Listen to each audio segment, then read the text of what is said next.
Goazen lehenbiziko gure lagunarekin Usurik zaintzari buruzko doktorego tesia egin du eta berak dio egungo zaintza egiturari buelta bat eman behar zaiola. Eta pentsa, egun osoko zaintza egiteko 3-4 zaintzaile behar dira pertsona bakarrarentzat, hori da datua eta datua benetan ze pentsatu ematen duena. Gurekin da Usuri Castelo. Arratsaldeon, Usuri, ongi etorri. Egi lasai. Beno, Zuri, esan duguzuk tesia egin duzu. Irakurriko dugu tesiaren izenburua edo gaia, ezta? Benetan ze pentsatu ematen duena da. Menpekotasuna eta epeluzeko zaintzaren irudikapen soziala, 2 puntu, eta jarraitzen du zaintza kulturaren, antolaketa sozialaren eta harremanen aldaketa. Hori da zure tesiaren izenburua, gai benetan mardula, ezta? Bai. Mardula, ez da, gaia. Zergatik erabaki zenuen tesi hau egitea?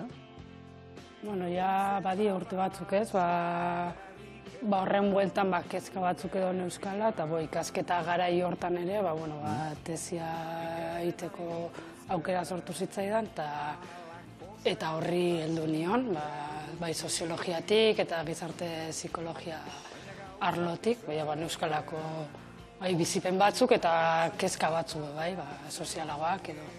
Eta Usuri, badakigu galdera hau beti komplikatua izaten dela, baina labur pentso batean edo baten bat esan da, ze emaitza jaso dituzu? Edo zein da eztabaida momentu honetan?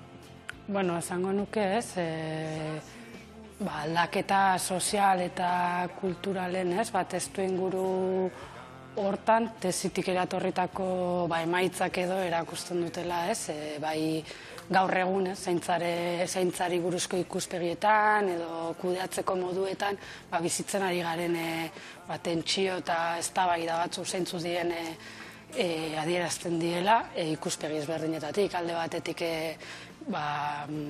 etxeko zaintzan edo familiartean zaintza bizi duten pertsonen ikuspegitatik, baita etxeko eremuan zaintza lanetan ibiltzen dien pertsonen ikuspegitatik eta adinekoen hori da. Eta nolabait iradokitzen dutela tentsio horiek ere, gaur egun gai honen bueltan bizitzen ari garen eraldaketa edo ezagutza sistema tradizionalagoen eraldaketa bat.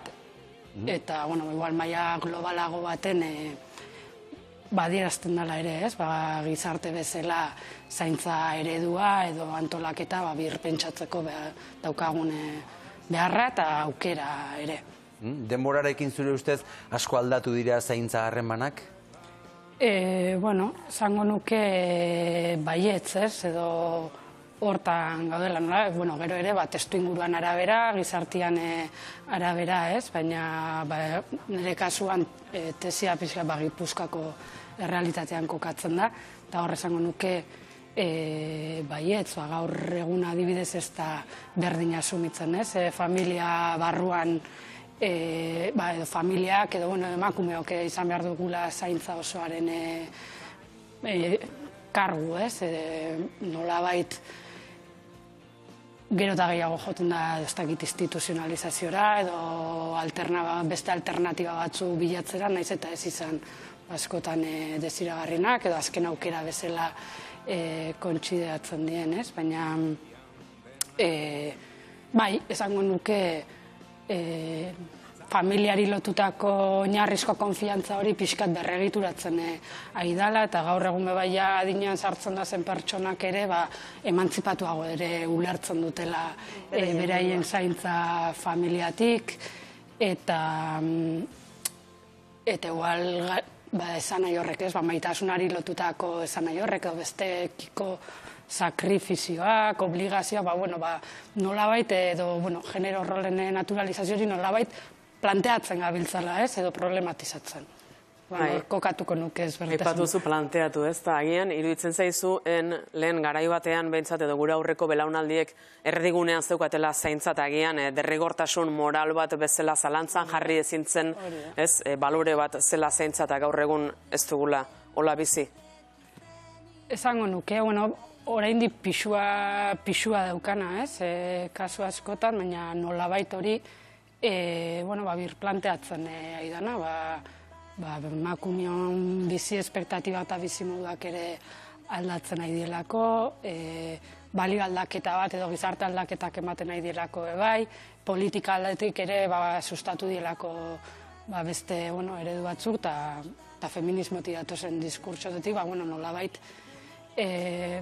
hori dagoela pixkate jomugan, nahiz eta pixua daukan oinokan imaginari horrek edo realitate horrek izango duke.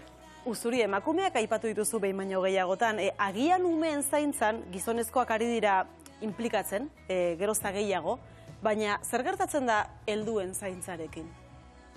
Helduen zaintzan ere esango nuke hasi diela, baditugu gizon zaintzaileak eta hasi diela inplikatzen, baina esango nuke adinekoekin konparatuta eta ikerketek ere hori erakusten dute gutxiago inplikatzen dela umeen zaintzan baino, edo aitatasun horrekin konparatuz, eta zaten da ere, lotura daukala ere, haurtzaroko zaintzak ez dira haurtzaroko zaintzak bezala, ez dute kulturalki berdina proiektatzen, eta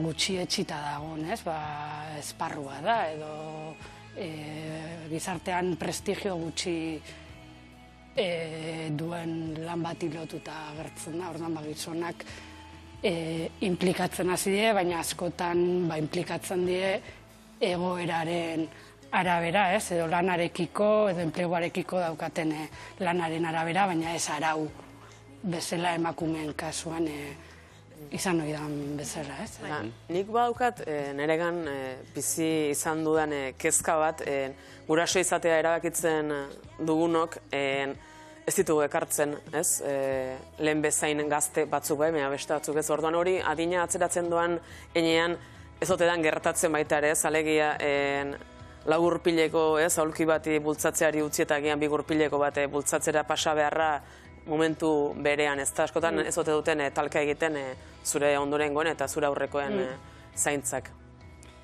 Bai, badago hor, eta deitu izan zaio ere, sandwich belaunaldi hori, aldi berean bizi duena seme-alaben zaintza eta gurasuna 40, 60 eta 5 urte buelta hortako belaunaldi hori, eta aldi berean ere lan merkatuko eskakizunekin edo herri mota denborekin kudeatu behar izate horre sortzen du zaintzaren sama handi bat, eta horre igual aipatuko nuke ere, garrantzitsua kontuan izatea gizarte egituran daukagun posizionamenduan arabera, edo baliabide ekonomikoen arabera, kultur, hezkuntza baliabideak, edo gizarte eta familiazaren arabera, belaunaldi honek edo pertsona hauek biziko duten realitatea edo zaintzarekiko esperientzia bestelako izango dela, edo desberdina izango dela.